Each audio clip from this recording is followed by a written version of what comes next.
Olá, tudo bem? Uma satisfação enorme ter a sua companhia. Quero te parabenizar, você que assistiu todos os vídeos dessa série. Se por algum motivo você perdeu algum deles, é só entrar na playlist intitulada Daniel e você consegue assistir todos os vídeos. Obrigado também por compartilhar com seus amigos. E o tema de hoje, consequências da rebeldia. Hoje nós estudaremos o capítulo 5 do livro de Daniel. Vocês vão se lembrar que em nosso estudo anterior, nós vimos Deus dando inúmeras chances para um rei aceitar a Deus como governador de todo mundo. Deus deu inúmeras chances para o rei Nabucodonosor se arrepender dos seus pecados e se converter. A gente vai perceber aqui, no estudo de hoje, que o seu neto, Belsazar, seguiu as mesmas pegadas daquele homem orgulhoso que Nabucodonosor era no princípio. Vamos ler Daniel capítulo 5, a partir do versículo 1. O rei Belsazar deu um grande banquete a 1000 dos seus grandes e bebeu vinho na presença dos 1000.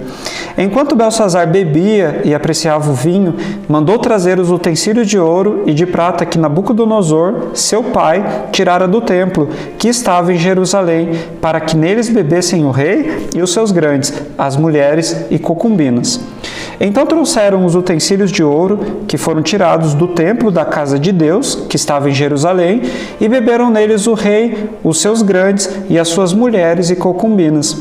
No mesmo instante, apareceram uns dedos de mão de homem e escreviam defronte do candeeiro, na caiadura da parede do palácio real.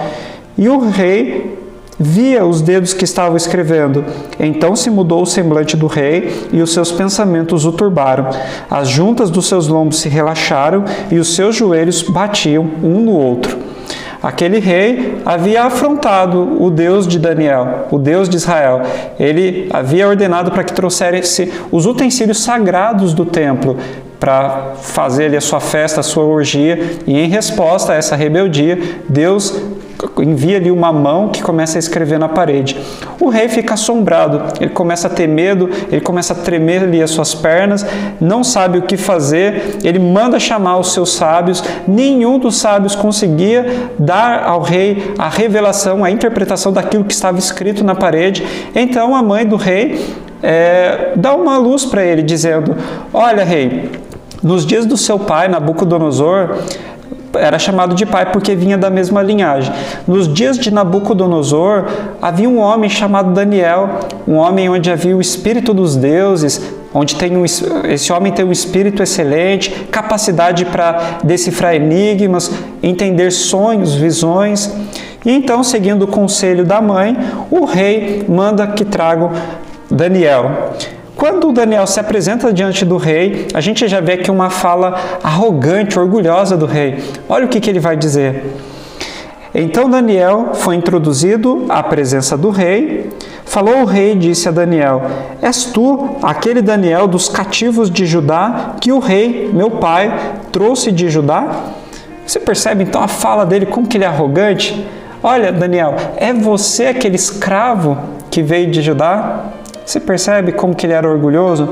E Daniel vai dar uma resposta um tanto à altura daquilo que foi proposto ali pelo rei, não é? O Daniel vai começar o seu discurso assim: olha, é verdade, sou sim. Nos dias do seu pai, aquele que governava, aquele que conseguiu conquistar todas as coisas, ou seja, o rei Belsazar, ele havia recebido o trono por herança, mas ele não tinha a mesma capacidade de liderança do pai dele, mas ainda assim ele era orgulhoso. Então Daniel vai começar a dizer que nos dias de Nabucodonosor, Nabucodonosor era muito orgulhoso, ele havia afrontado Deus com a sua arrogância, com a sua injustiça, e por isso Deus fez tudo aquilo que a gente já estudou nos estudos anteriores. E agora o rei Belsazar estava seguindo nas mesmas pegadas do seu avô. E olha só, qual é a fala de Daniel para o rei Belsazar? Tu, Belsazar, que é seu filho, não humilhaste o teu coração, ainda que sabias tudo isto. Esta, pois, é a escritura que se traçou, Mene, Mene, Tekel e Parzim. Esta é a interpretação daquilo. Mene, contou Deus o teu reino e deu cabo dele. Tekel, pesado foste na balança e achado em falta. Pérez, dividido foi o teu reino e dado aos medos e os persas. Naquela mesma noite foi morto Belsazar, rei dos caldeus, e Dario, o Medo, com cerca de 62 anos, se apoderou do reino. Querido, esse foi o fim do último rei da Babilônia, o rei Belsazar. Qual é a lição que nós aprendemos com essa triste experiência do rei Belsazar? Eu sei, queridos, que muitas vezes a gente passa por situações difíceis na nossa vida. A gente tem que lidar com pessoas que nos oprimem, pessoas que são injustas, orgulhosas, arrogantes, prepotentes, que nos usam como escada para chegar ao topo do sucesso. Mas, querido, saiba de uma coisa: os dias dessas pessoas estão contados. Nós devemos hoje, como cristãos, orar por essas pessoas para que elas se arrependam. Mas se elas não se arrependerem, o futuro delas será como o do rei Belsazar. Porém, aqueles que são justos vão florescer. Queridos, continue fiel a Deus. Não desista, não desanime. Que Deus te abençoe. Eu quero orar com você. Pai bondoso, obrigado porque hoje nós aprendemos que os ímpios podem até prosperar por algum tempo, Deus, mas um dia todos terão que prestar contas ao Senhor. Nós podemos ser oprimidos hoje, mas chegará o dia onde reinaremos contigo. Nos ajuda, Deus, a nos prepararmos para esse dia. Em nome de Jesus, amém.